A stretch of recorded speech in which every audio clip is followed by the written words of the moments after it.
A gente sabe que o tema é livre, né? Mas abrindo o livro aleatoriamente, entre aspas, né? Porque sempre tem aí um envolvimento espiritual, né? Para a gente poder passar. E nesse livro, um modo de entender uma nova forma de viver do Hamed. Então ele pega um trechinho do Evangelho, né? E ajuda a gente a interpretar de uma nova maneira. E caiu, entre aspas, a semeadura. Inicia assim: não vos iludais, de Deus não se zomba. O que o homem semear, isso colherá, né? Então, a gente lembra da parábola, né? Da semente, mas ele vai trabalhar essa pequena frase, né? Mas que traz muito para a gente entender, para a gente ter uma nova percepção. Então, zomba-se ou desdenha-se das coisas a que não dá importância. E essa consideração ou irreverência pode ter como resultado uma semeadura amarga. O que o homem semear, isso colherá. Mas não é uma punição, né? É uma consequência natural, né? Deus traz as leis naturais já no nosso inconsciente e naturalmente a gente tem a colheita, tá? Não é uma punição. E essa consequência pode ter a infelicidade, dependendo de como vai plantar, né? Você colhe a felicidade ou a infelicidade, mas Deus quer você infeliz? Não, a gente não nasceu para ser infeliz, né? Só existem as consequências, né? Quem sabe que Deus não é uma mera figuração reflexiva do pensamento filosófico ou religioso, o respeita profundamente, pois está plenamente convencido de que ele é o psiquismo universal, a causalidade absoluta de tudo que existe. E então, é a gente fazer sentido na nossa vida mesmo, tudo isso, né? É quando você vai além da filosofia, você faz sentido dentro de você, se expressa nos seus atos, mais do que nos seus atos, no seu pensamento e no seu sentimento, porque pensar e agir também é um livre-arbítrio, né? Você pode escolher o que pensar, o que agir e o que sentir. Felicidade é o subproduto da nossa responsabilidade. Aí ele vem falar da autorresponsabilidade, né? Então, felicidade é o subproduto. Autorresponsabilidade é a conquista de quem reconheceu que ninguém pode nos fazer feliz, uma vez que a felicidade é um trabalho interior. Eu posso me fazer feliz de acordo com os meus sentimentos, meus pensamentos, tudo que eu passei, mas eu não posso fazer o outro feliz. Eu posso talvez ajudá-lo com o meu exemplo, né? Com a colheita que eu fiz das minhas escolhas lá atrás. Somos nós quem escolhemos os valores éticos, culturais, ideológicos, religiosos e afetivos, de acordo com a nossa coerência interna e nosso grau evolutivo. Aí, além de autorresponsabilidade, vem o respeito ao próximo, né? Porque nós escolhemos tudo isso de acordo com a coerência interna e o nosso grau evolutivo. Então, vai eu respeitar o outro nas escolhas dele, porque as escolhas que ele está tendo é de acordo com o seu interior, de acordo com o que ele tem registrado, não somente nessa encarnação, né? Mas nas outras encarnações também. Então, é muito profundo, né? E a mudança de paradigma, ela é difícil, porque às vezes fica tão resistente, né? Que fica difícil realmente a gente quebrar o paradigma. já tão enraizado de outras vidas, né? Então, além da autorresponsabilidade, vem o respeito. Livre-arbítrio não significa onipotência ou poder soberano. Ele tem um limite, né? De épocas em épocas, somos atingidos por forças que independem da nossa vontade consciente, ambientais, culturais, genéticas, políticas e outras tantas, as quais visivelmente não foram objeto de nossa escolha. Então, o livre-arbítrio nosso, ele é limitado, porque existem coisas que vão acontecer ao nosso redor, a gente querendo ou não. Vai de como vamos reagir a ela, né?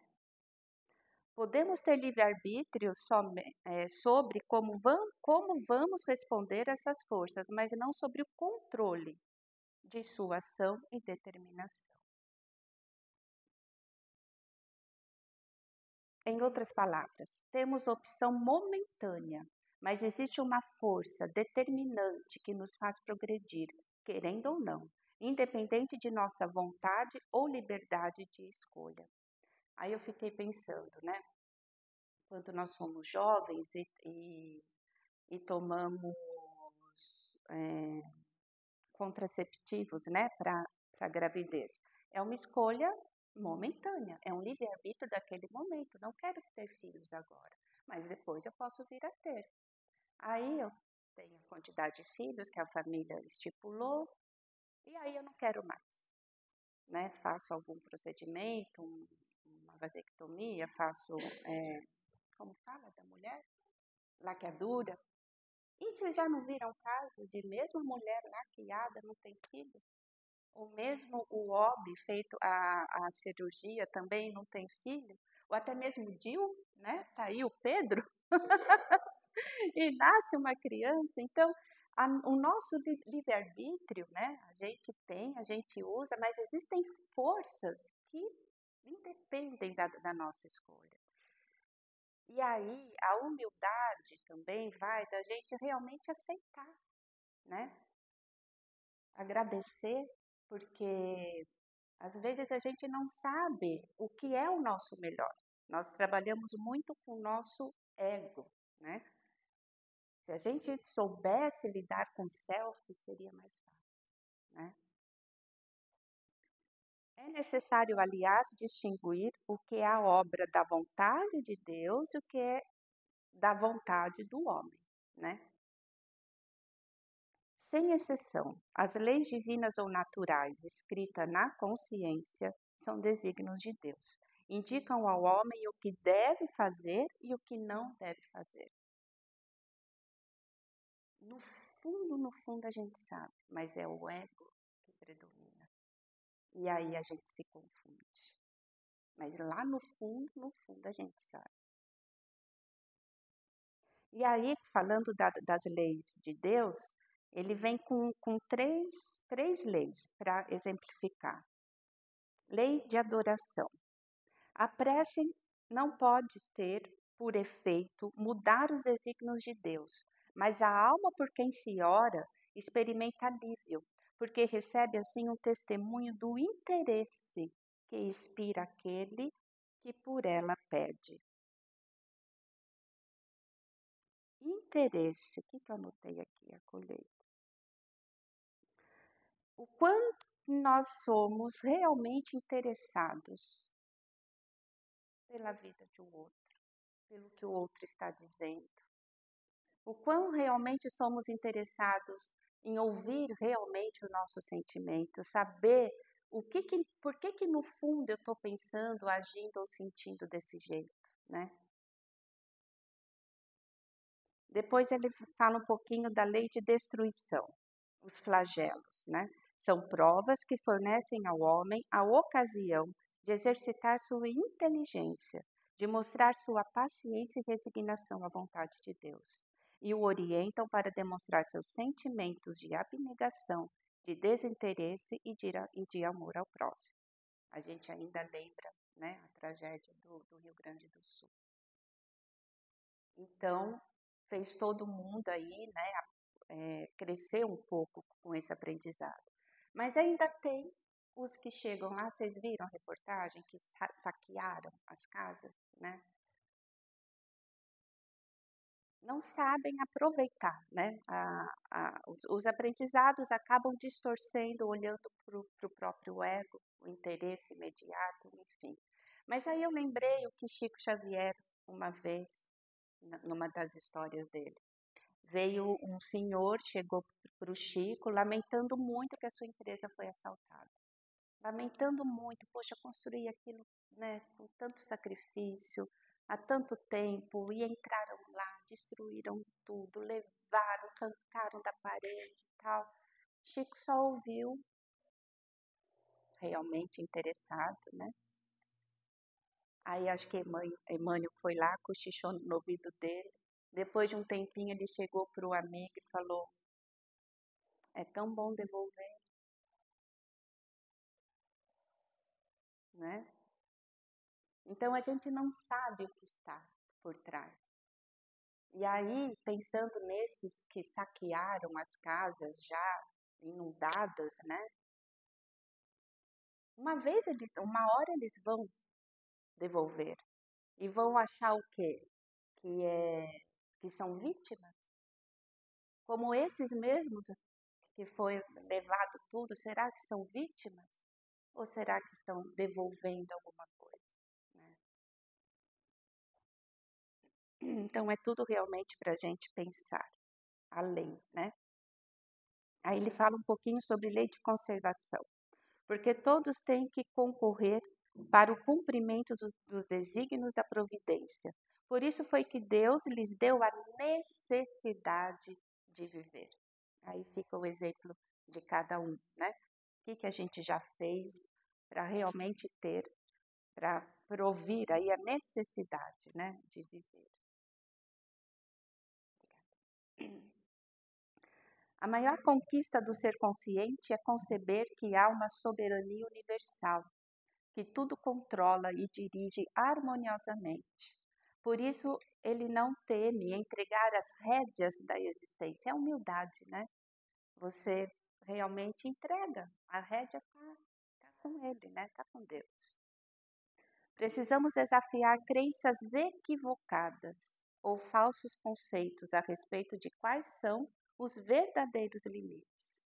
Olha que lindo. A natureza como um todo precisa ser obedecida e a natureza em mim conduzida. Conduzida para resignação, conduzida para o amor, conduzida para a paciência, né, Márcio? Que a gente estava comentando agora há pouco. Aí uma frase de Paulo de Tarso. Eu plantei, Apolo regou, mas era Deus quem fazia crescer. Então tem aí o livre-arbítrio. Um plantou, o outro regou, mas a sementinha, romper a cápsula, né, que envolve, romper a terra que está por cima dela, encontrar a luz do sol, crescer tanto sobre a terra e sob a terra, porque também tem as raízes e aí há o equilíbrio, é para Deus, é a vontade de Deus. Ação providencial que tudo faz acontecer. Deixa eu voltar um pouquinho. Eu plantei, meu companheiro de ideal, Paulo regou. Isso é livre-arbítrio. Meu companheiro de ideal. Teve uma sementinha, uma ideia, vamos montar a fraternidade Francisco de Assis, né? É um livre-arbítrio.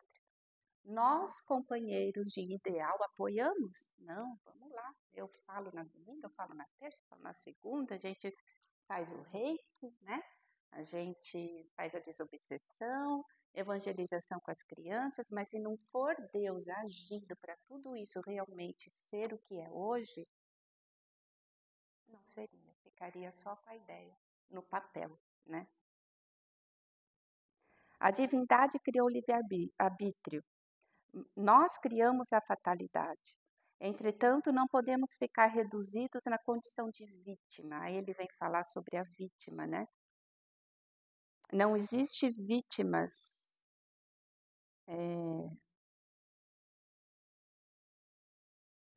mas algozes eternos, né? Então não existem vítimas inocentes, nem eu estou entendendo minha letra, e nem algozes eternos, né? Uma hora vem a consciência. Os conceitos aqui desenvolvidos são fundamentados na autorresponsabilidade, na proposta de nos colocar em contato com a realidade, pois muitos de nós temos a tendência de não assumir os fatos reais da vida, desviando a mente para fantasias filosóficas, para não responder pelas próprias ações. É muito fácil a gente culpar o outro, né? Até mesmo Deus. Às vezes você muda de cidade, você muda de estado, muda de país, muda de emprego, mas eu estou infeliz, é Deus que é assim. Tenha responsabilidade, né, pelos seus atos, né, pelas suas escolhas. São considerados alienados todos aqueles que vivem sem conhecer ou avaliar os fatores sociais, religiosos, éticos e culturais que os convidam a viver de forma que vivem, e também aqueles que não percebem os impulsos íntimos que os levam a agir da maneira que agem. Então, nós somos impulsionados, né, por toda essa nossa vivência. Então, entender por que eu fiz aquela escolha errada. O que em mim estava latente naquele momento que fez eu escolher algo que hoje eu percebo que não foi legal. E aí, eu vou manter essa escolha? Eu posso mudar, né? Porque o meu sentimento também muda. Meu pensamento também pode. O que sentimos, pensamos e fazemos é nossa semeadura. E não querer assumir nossos sentimentos e pensamentos e atitudes também o é, né? Quando eu disse que não é só ação, mas é pensamento e sentimento. Somos, em síntese, a causa e o efeito de nossos atos e atitudes. A responsabilidade pessoal e o livre-arbítrio implicam a obrigatoriedade de respondermos por nossas decisões e comportamentos adotados.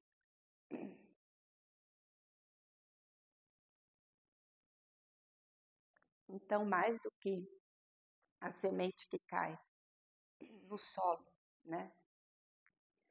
É a semeadura do nosso sincero interesse, né? Do que realmente a gente pensa das nossas escolhas, na certeza que tem a escolha depois, né? Então, era isso que eu queria passar aqui para vocês.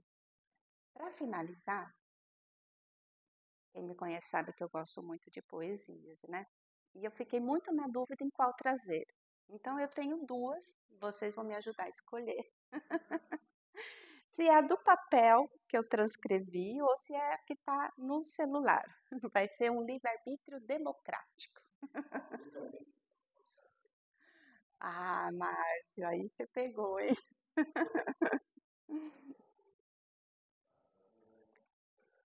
É. Essa aqui é do pai do Paulo César Frutuoso, que eu estou estudando um livro dele, e ele encerrou com uma psicografia do pai dele, que o pai trabalha no lar de Frei Luiz, né? Não é? É muito bacana. Então fala assim: Pai de infinita bondade, que tem por nós piedade na tristeza e na aflição, que nas horas de amargura põe tua paz com ternura sempre em nosso coração. Ouve, Senhor, nossa prece e nossa alma fortalece, dando-nos harmonia e paz. Faz com que sejamos indulgentes, tolerantes e pacientes, até com quem o mal nos faz. Afaste dos nossos caminhos os abrolhos e os espinhos esparramados pelo chão. Transforme as vibrações positivas, toda emanação negativa, com a força dessa oração. Converte os bons amigos, os que se dizem nossos inimigos, convencendo-os a nos dar o seu perdão. Porque tu és a nossa firmeza, e nas horas de fraqueza jamais nos negaste a mão. Certo de que essa prece foi ouvida e que toda desgraça vencida pelos bons guerreiros do além, Nós nos ajoelhamos em espírito e agradecemos a Jesus, o Cristo. O louvamos para sempre. Amém. Muito lindo, né?